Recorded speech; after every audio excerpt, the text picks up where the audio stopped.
지난 시간에 예외 얘기를 했었습니다. 그래서 우리가 프로그래밍 하면서 정상적인 경우에 대한 프로그래밍도 해야 되지만 정상적이지 않을 때 그런 문제들이 발생했을 때 그런 부분에 대한 프로그래밍도 잘 해야 되는 거고, 그 자바에서는 예외 처리라는 기법을 써서 그런 부분들을 처리한다고 말씀을 드렸습니다. 그래서 간단하게 코딩도 좀 했었고요. 오늘은 이제 이 나머지 부분 한 9개 슬라이드에 대해서 설명을 하겠습니다. 컴퓨터는 닫아주시고요, 다들. 닫아주세요. 자, 우리가 이제 코딩과 관련해서 어떤 예외 처리에 대해서 우리가 할 수 있는 일들이 뭐가 있는지를 좀 설명을 해드리겠습니다. 첫 번째로 이 관련된 문법이 throw, catch, throws 이 세 가지로 생각하시면 되는데, 첫 번째는 우리가 어떤 프로그램을 하다가 보니까 이런 프로그램에서는 이런 부분은 정상적인 경우인데 이런 부분은 비정상적인 경우이다. 그리고 이런 비정상적인 경우에는 이러이런 예외를 발생시켜야 되겠다라고 판단해서 우리가 직접적으로 그런 어떤 위치에다가 코딩을 해서 예외를 발생시키는 거예요. 그래서 지난번에 예제에서 봤던 것처럼 은행 예제에서 deposit, 입금할 때 또는 withdraw, 인출할 때 그 인자가 적절하지 않아서, 인자가 적절하지 않다는 것은 인자가 마이너스 값이 온 경우, 그런 경우이고요. 또는 그 일반적인 상황인데 벌어지면 않아야 되는 상황, 즉 내가 잔액이 1,000원인데 뭐 2,000원 인출하려고 한다. 이런 것들에 대해서 내가 그런 상황이 발생하면은 예외를 발생시키겠다 해가지고 거기다가 직접적으로 코딩해서 넣는 거예요.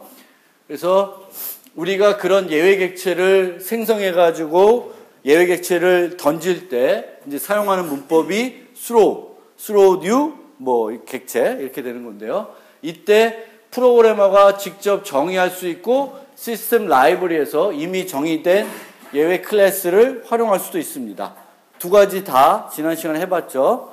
그래서 illegal argument exception이라고 하는 시스템 라이브러리에 있는 걸 우리가 써서 또 해봤고, 여기 노트에는 설명이 안 돼 있지만 insufficient fund exception이라는 걸 우리가 직접 정의해서 발생도 시켰습니다. 그런데 지난 시간에 설명드린 건데 직접 정의하는 것과 라이브러리를 사용하는 거의 차이점이 뭐라 그랬죠? 차이점. 내가 직접 정의하면 가독성이 좋아진다고 얘기했어요. 즉, 좀 더 그 상황에 맞는 이름을 쓸 수 있죠. insufficient fund exception. 뭐 이렇게 좀 더 가독성이 높은 이름을 우리가 지을 수 있다. 그 다음에 그 illegal argument exception과 같은 시스템 라이브러리에 있는 예외들은 내가 발생시킨 위치 말고도 다른 위치에서도 발생될 가능성이 있습니다. 시스템이 발생할 수 있으니까. 여러분들이 코드를 잘못 짜서 엉뚱한 데서 발생할 수 있어요. 근데 insufficient fund exception이라고 여러분들이 새롭게 정의한 예외는 여러분들이 throw new insufficient 그 위치 외에는 전혀 발생할 수가 없죠. 시스템에서는 여러분들이 정의한 예외는 자기가 알아서 발생은 안 시킵니다. 그래서 그런 차이가 있습니다. 그 다음에 우리가 어떤 메소드 사용하는데 그 메소드에서 어떤 예외가 발생할 수가 있습니다. 그러면 그 예외를 처리해가지고 프로그램이 죽지 않고 계속 수행되게끔 할 수가 있죠. 그런데 자바에 있는 그 예외 처리 기법은 기존의 C에서 했던 거하고의 차이점은 뭐예요? 차이점이 뭐라 그랬죠? 뭐가 유연하다? 처리하는 위치가 유연하다. 그렇죠? C에서는 함수가 끝나고 나서 바로 체크하지 않으면 또다시 체크하기는 어려운데 예외 처리의 경우에는 그 함수가 실행될 때 체크할 수도 있고 그것의 위 또 위, 어디든지 좀 그 호출되는 어떤 흐름에 있는 것 중에 아무 데서나 내가 적절한 곳에서 처리를 할 수 있죠.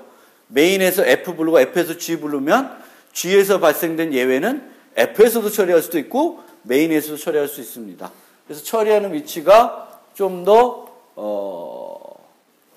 유연하다라는 특징이 있어요. 그래서 try catch 하는 거고요. 보통 일반적으로 지난번에 우리가 만들었던 그 illegal argument exception이나 insufficient fund exception 같은 것은 잡아서 처리하는 예외는 아니에요. 우리는 그런 예외들은 어떻게 할 수 있어요? 코드를 잘 짬으로써 발생이 안 되게끔 원천적으로 막을 수가 있는 겁니다. 그래서 실제적으로는 우리가 예외를 처리하겠다라는 생각보다는 예외를 발생 안 되게끔 프로그램을 잘 짜줘야 되는 거고요. 이 예외들은 프로그램을 개발하는 과정에서 좀 더 유용할 수가 있습니다. 실제적으로 그렇게 짜놨는데 프로그램을 배포했는데 실제 돌아가는 과정에서 illegal argument exception이 발생했다는 것은 사용자의 잘못이 아니라 코드를 잘못 짠 거예요. 그렇죠? 왜? 항상 그런 예외들은 인자를 내가 거기다 던지기 전에 인자를 검사해서 인자가 음수이면 디퍼스나 위드로를 안 부르면 되는 거죠. 그래서 충분히 막을 수 있다라는 거고요. 세 번째로 여러분들이 예외 관련돼서 할 수 있는 것은 함수를 정의할 때 이 함수에서는 이러이런 예외가 발생한다는 것을 이렇게 써줌으로써 추가적인 정보를 제공해 주는 거예요. 그래서 요거는 선택적인 상황입니다. 안 해도 되고 하고 싶으면 해도 돼요. 하게 되면 가독성이 조금 높아지겠죠. 그리고 여기다가 뭐 주저절이 뭐 arithmetic exception, 뭐 array, 뭐 index, 뭐 이런 세세한 것까지 다 공표하지 않습니다. 그리고 뒤에서 설명드릴 거지만 자바에서 예외를 크게 두 종류로 나누는데 어떤 종류는 반드시 내가 처리하지 않으면 try catch하지 않으면 공표를 해야 되는 예외도 있습니다. 그것에 대해서는 차후에 한 번 더 예외와 관련된 고급적인 내용을 설명할 시간이 있을 거예요. 그때 좀 설명을 드리겠습니다. 그래서 자바 시스템 라이브러리에 있는 예외를 좀 이해를 하면 자바 시스템에 있는 예외들은 이런 구조를 가지고 있다라고 생각하시면 돼요. 그래서 모든 애들의 끝까지 올라가면 스로우블이라고 하는 거에 후손이 되고요. 이 스로우블의 위에는 뭐가 있을까 없을까? 있을까 없을까? 이 스로우블 위에 없어요? 있어요 없어요? 있다 없다? 지금 50%인데 있다 없다? 있다 없다? 자바에서 모든 클래스를 따라가다 보면 맨 꼭대기에 뭐가 있다? 오브젝트라는 애가 있어요. 그래서 요 위에도 실제로는 오브젝트 있습니다. 근데 이제 예외만 봤을 때는 이렇게 보시면 되겠고, 여기서 주로 우리가 이해해야 되는 핵심적인 애는 요 exception, runtime, IO 이 정도 이해해 주시면 좋겠습니다. 물론 클로닝 이런 것도 이제 나중에 좀 쓰이긴 쓰이고요. 모든 애들은 get message와 print stack trace라고 하는 메소드를 가지고 있게 됩니다. 이건 여러분들이 만드는 것도 아니고 재정의하는 것도 아니에요. 그럼 get message는 뭘 줄까? 내가 예외의 get message를 부르면 뭘 줄까? 어떤 메시지 줄까? 여러분들이 new 해가지고 예외를 발생시킬 때 넘기는 문자열이 있죠. 그 문자열을 예외가 발생된 그 처리하는 곳에서 볼 수가 있는 거죠. 그렇고 print stack trace는 그 예외가 발생된 위치를 또 흐름과 함께 보여줘요. 그래서 이 예외가 던져져서 어디까지? 자바 JVM까지 가면 프로그램이 종료되고 두 가지 다 출력해 주죠. 에러 메시지도 출력해 주고 무슨 예외다. 그리고 추가적인 정보 출력해 주고 그 다음에 print stack trace를 출력해 줍니다. 그리고 여러분도 디버깅 과정에서 필요하면 이런 것들을 나름대로 찍어볼 수도 있습니다. 그렇고요. 그 다음에 runtime exception은 실행 시간에 발생되는 예외인데 이런 예외들은 처리하는 거다? 아니면 내가 코드를 잘 짜서 발생 안 시키는 거다? 전자예요, 후자예요?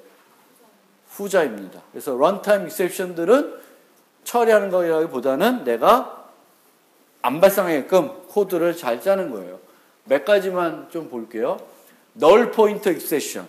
이거 언제 발생할까요?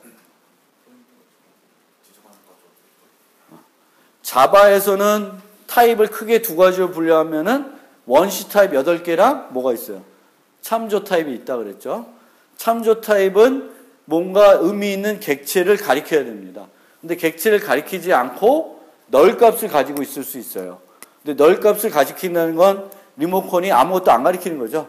그때 버튼을 누르면 뭐가 발생해? 널 포인터 익셉션이 발생하는 거예요. 그래서 얘도 많이 발생할 수, 이 널 포인터 익셉션도 많이 발생하는 거고요. 그 다음에 요 두 개, array index out of bound나 string index out of bound. 요거는 문자열을 쓰거나 배열을 쓸 때 색인들을 쓰게 되죠. 그래서 색인이 마이너스 음수이거나 아니면 최대값보다 크거나 이러면 이게 발생하겠죠. 그렇죠? 그런 거. 그 다음에 하나 더 보면 클래스 캐스트 익셉션. 우리가 하나의 리모컨을 쓰다가 다른 리모컨을 쓰게끔 바꿀 수가 있어요. 바꿀 수가 있는데 부모에서 자식으로 바꿀 때는 타입 변환을 해줘야 돼요. 자식을 부모로 변할 때 그냥 대입하면 되는데 부모를 자식으로 변환할 때는 클래스 캐스트를 해줘야 돼요. 타입 변환. 타입 변환을 해줘야 돼요. 가로 열고 인트 쓰듯이 가로 열고 하는 거예요. 예를 들면 pet, dog, cat이 있어요. 그렇죠? pet이 부모예요. 그러면 pet 리모컨을 쓰다가 내가 강아지 리모컨을 쓸 일이 생겼어요. 언제 그런 일이 생길까? 강아지 리모컨을 쓸 일. 언제 그게 필요할까? 어떻게 짜놓으면 강아지 리모컨이 필요할 때가 생길까? 펫으로는 펫에 없는 버튼이 강아지에 있을 때죠. 강아지에만 있는 버튼이 있어요. 그거는 재정의한 것도 아니고 새로 메소드를 추가했는데 그 메소드를 실행해야 돼. 그런데 강아지 리모컨을 갖고 있는 게 아니라 내가 현재로는 펫 리모컨으로 강아지를 가리키고 있어요. 그러면 그 기능을 쓰려면 리모컨을 바꿔줘야 되죠. 그러려면 펫 리모컨을 강아지 리모컨으로 타입 변환을 해주면 됩니다. 근데 잘 되겠죠. 그런데 그 펫 리모컨으로 가리키는 게 강아지가 아니라 캣이에요. 그럼 캣을 강아지로 바꿀 수가 있을까요? 안 되죠. 그렇게 바꾸려고 여러분 코드를 짜놓으면 뭐가 발생한다? 클래스 캐스트 익셉션이 발생해요. 타입 변환을 못하는 거죠. 그런 거예요. 그런 예외고 그 다음에 어리매틱 익셉션은 0 나누기 이런 것들입니다. 그래서 이런 예외들, 이 예외들은 잘 알아두시면 귀찮으면 우리가 새로 정의하는 게 아니라 이런 것들을 그 위치에서 발생시켜주면 돼요. 우리가 지난번에 썼던 게 illegal argument exception이라는 걸 썼었고요. illegal state exception 같은 것도 일반적으로 우리가 활용하기도 괜찮을 만한 예외이겠죠. 상태가 illegal하다. 그래서 이 자바는 아까 얘기할 때 크게 예외를 두 종류로 분류한다고 그랬는데 checked, unchecked로 분류한다고 그랬는데 좀 더 세분화하면 세 종류로 볼 수가 있습니다. 하나는 아까 여기 있던 요 에러 부분입니다. 에러. 이거는 시스템에 무슨 문제가 생긴 거예요. 그래서 그런 문제는 우리가 해결하려고 그러면 시스템을 껐다 키지 않는 한 해결이 잘 안 되는 문제들이에요. 그래서 그런 문제들은 프로그래머가 잘못했기보다는 시스템의 현 상태가 문제일 수도 있어요. 그래서 그런 거는 에러가 발생한 거에 대해서는 우리가 동케어해요. 프로그램에서는. 프로그램이 잘못이 아니어서. 근데 나머지들은 프로그램에서 좀 신경 써야 되는 거예요. 근데 런타임 익셉션은 대부분 무슨 오류? 프로그램이 오류예요. 그럼 런타임 익셉션은 발생 안 되게끔 여러분이 어떻게 해야 돼? 프로그램을 잘 짜야 되는 거예요. 그런데 자주 발생될 수 있으며 처리가 가능한 예외 해가지고 예로 file not found exception이라는 게 있어요. 저건 언제 발생할까?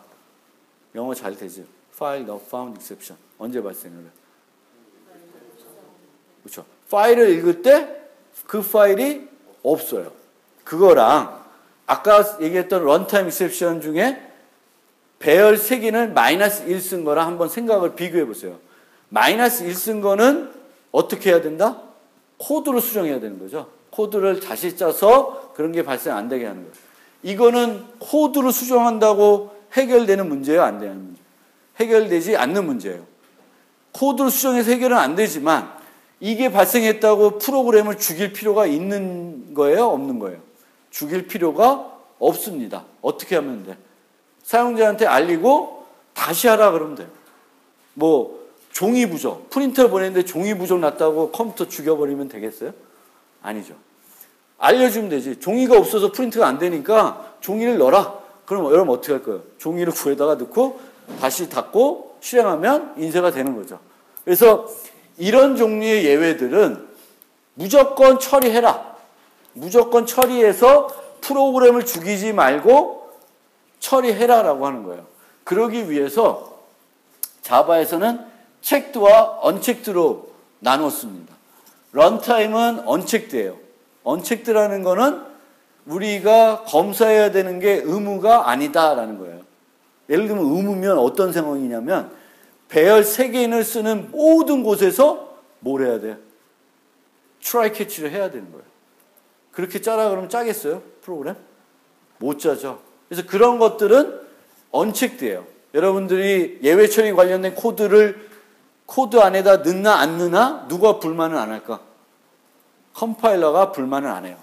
근데 책 예외인데 요 위치에서 책 예외가 발생할 수 있는데 여러분들이 아무것도 안 해. 그러면 무슨 에러가 나요? 컴파일러가 문법 오류를 줍니다. 그럼 왜 그렇게 했을까? 프로그램의 강건성을 높이려고 그렇게 한 거고요. 그것은 자바가 원래 만들었던 취지하고도 일치하는 거죠. 그래서 그렇게 분류했어요. 그러니까 체크드 예외들은 우리가 예외 처리하는 것을 의무화하는 거예요. 그걸 하면 강건성을 높일 수 있다고 생각을 한 겁니다. 그런데 자바 개발자들은 잘못 생각했습니다. 이 부분이 자바에서 가장 문제가 되고 있는 부분 중에 하나예요. 체크드 예외. 왜 그러냐? 그거는 설명하기 좀 어려운데 이런 문제가 있어요. 체크 예외를 발생하지 않던 어떤 메소드가 있었어요. 그러면 그 메소드를 가지고 프로그램 짰는데 그럼 그 프로그램에서는 어떤 예외 처리하는 코드들이 들어가 있을까요? 없을까요? 없겠죠. 안 해도 되는 거니까. 근데 나중에 어떤 메소드에 체크 예외를 발생한 코드를 집어넣었어. 그럼 그 순간에 어떻게 되냐면 프로그램 전체적으로 오류가 확산돼요. 그거를 수정하려면 그 함수를 부르는 모든 곳들마다 다 프로그램을 재수정해줘야 돼요.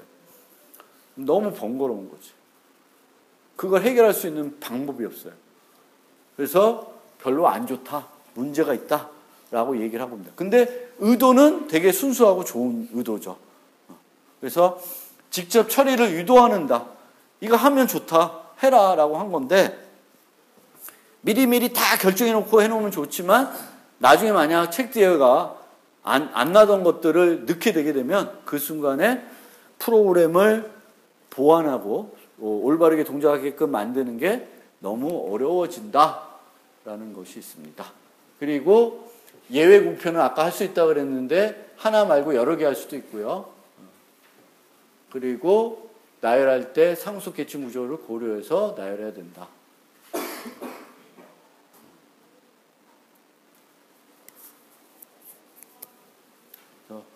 얘는 얘에 포함되어 있는 것 때문에 얘만 써도 되는 거예요.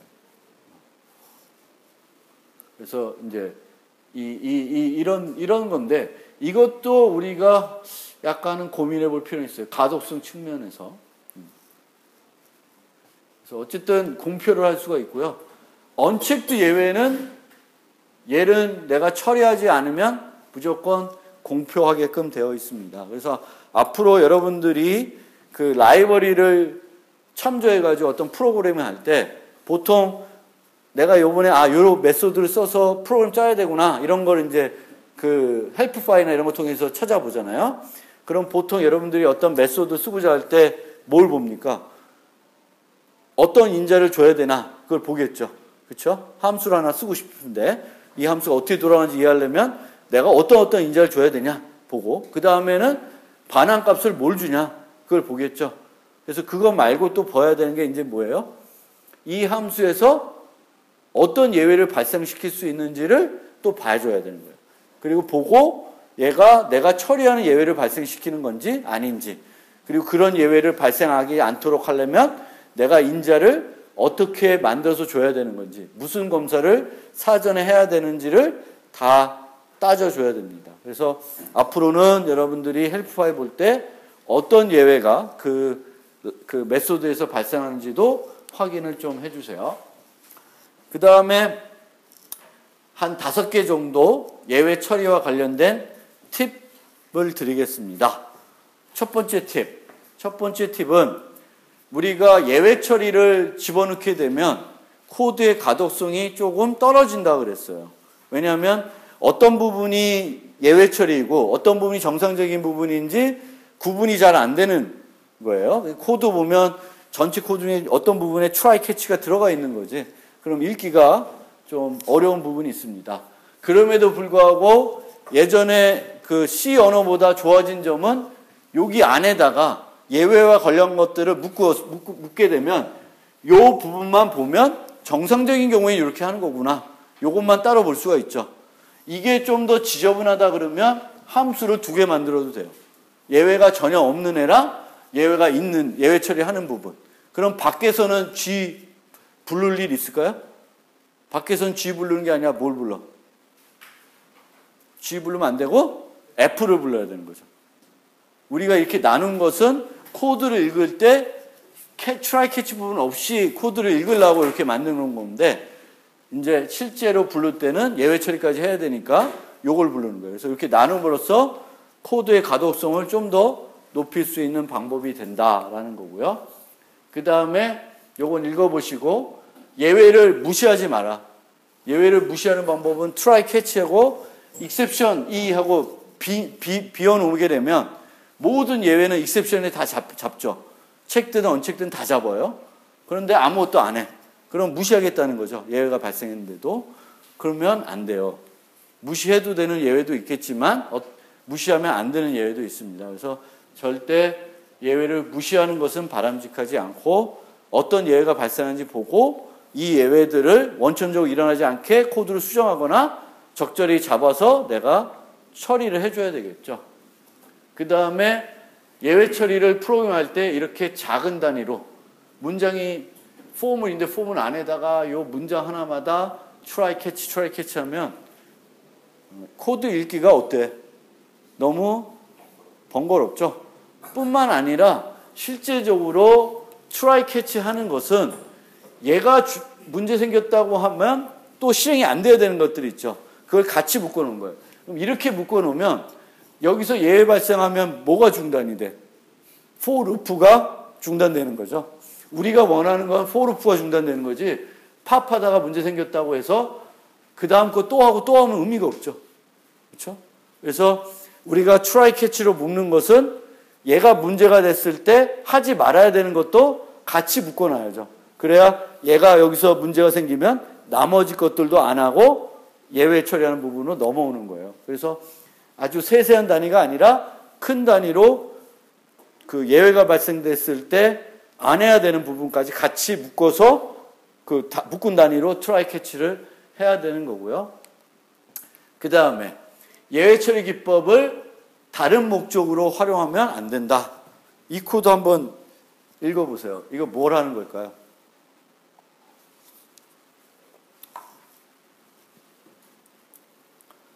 우리가 폼은이고 안에 배열이 있어요. 그러면 원래는 배열에 있는 모든 요소를 다 처리하는 거죠.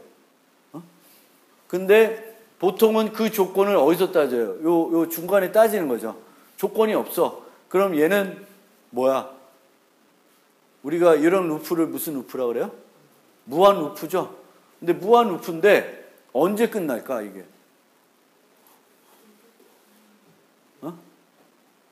이 예외를 잡아요. i가 계속 증가하다가 이 배열이 예를 들면 3개는 9까지만 쓸 수 있어요. 그럼 10이 되는 순간 어떻게 돼? 예외가 발생하겠지. 그럼 1로 넘어오겠죠. 이런 식으로 엉뚱하게 이제 예외의 원래 목적이 아니라 다른 정상적인 목적을 위해서 예외 처리 기법을 쓰면 안 된다는 거예요. 저것이 뭔가 대단한 발견처럼 대단히 멋진 기법인 것처럼 활용하시면 안 된다. 예외는 예외 처리하게 써야지 정상적인 것을 처리하기 위해서 예외 처리를 활용하는 것은 안 된다. 무슨 말인지 알겠죠? 예를 들면 파일 처리할 때도 파일 끝까지 읽으면 끝나야 되잖아요. 그러면 그냥 읽어. 그러다가 try catch를 해놔. 무슨 캐치할까? 엔더 파일 발견하는 걸 예외로 캐치하는 거예요. 그러면 그것도 정상적으로는 끝까지 읽고는 예외 때문에 종료되겠죠. 우리가 끝인지를 판단해서 원래 종료시켜야 되는 건데. 그래서 그렇게 편법을 쓰면 안 된다라는 거고요. 마지막 예외, 마지막 팁. 우리가 자바에서는 참조 타입, 원시 타입 아니면 다 참조 타입이라고 그랬어요. 그럼 참조 타입을 우리가 인자로 전달할 수도 있고 결과값을 참조 타입을 줄 수 있어요. 뭐 강아지를 달라 그런다. 그럼 리턴 값이 dog일 거예요. 그리고 뭐 강아지를 어떤 인자로 보낼 수가 있죠. 그러면 항상 이 우리가 그러니까 참조 타입을 봤을 때 얘를 써도 되나 안 써도 되나 할 때 늘 검사하는 게 뭐냐면 현재 이 참조 타입이 널인지 아닌지 보는 거예요. 널이면 쓰면 돼, 안 돼? 안 되죠. 널 포인트 익셉션이니까 널이 아닌 걸 보는 거예요. 그런데 우리가 좀만 신경 써서 프로그래밍을 하면 널 값을 테스트하지 않아도, 널 값을 검사하지 않아도 널일 때와 널이 아닐 때 같은 코드로 처리해 줄 수가 있습니다. 요 예제를 한번 보면 리스트가 뭔지 모르겠지만 복합 타입이다라고 생각해 보세요. 복합 타입이라는 게 뭐예요? 복합 타입은 값이 하나가 있는 게 아니라 여러 개가 있는 거예요. 강아지들, 뭐 학생들 이런 거죠. 그러면 여기서 뭐 get employee 해가지고 직원들을 달라 그랬는데 직원들이 한 명도 없을 수 있죠. 어떤 특정한 거에 해당되는 사람이. 그러면 우리가 늘 코딩할 때 employees가 널이면은 안 해야 되고 널이 아니면 이걸 하는 거예요. 그런데 이때 이걸 없애고 뭘 주면 널일 때랑도 문제가 없고 정상적인 경우도 문제가 없을까요? 그쵸? 복합 타입인데 거기에 들어있는 개수가 0으로 세팅해가지고 반환해 주면 돼요. 그러면 여기는 지금 새로운 포문인데 새로운 포문이 아니더라도 뭐 인트 0부터 i 사이즈까지 갈 거라고요. 근데 사이즈가 0이면 포문이 돌아요, 안 돌아요? 안 돌죠. 그러면 우리가 예전처럼 여러분들이 프로그램을 했으면은 하나도 대상자가 없을 때는 널을 주고 대상자가 2명일 때는 리스트로 만들어 준다. 그러면 좋은 방법이 아니라 여러 명 있을 때도 리스트로 만들어주고 한 명도 없을 때도 리스트로 만들어주는데 그 리스트의 크기를 뭘로 한다? 0으로 하는 거예요. 그래서 그런 거 또는 별도 객체, 더미 객체 같은 걸 만들어서 주는 거예요. 더미 객체. 더미 객체는 어떻게 만드냐? 모든 메소드를 빈 메소드로 만들어버리는 거예요. 똑같은 강아지인데 모든 메소드가 빈 메소드야. 그러면 걔를 받아서 밑에 걸 하나 해도 뭐 문제 생겨요? 아무것도 안 하는 거죠. 문제가 안 생기지. 그래서 너를 우리가 테스트하지 않게끔 프로그래밍을 할 수가 있습니다. 그래서 많은 경우에는 너를 쓰지 않고도 너를 검사하지 않고도 프로그램할 수 있도록 프로그래밍 하는 방법들을 바꿔주실 필요가 있습니다. 자, 여기까지가 그 예외가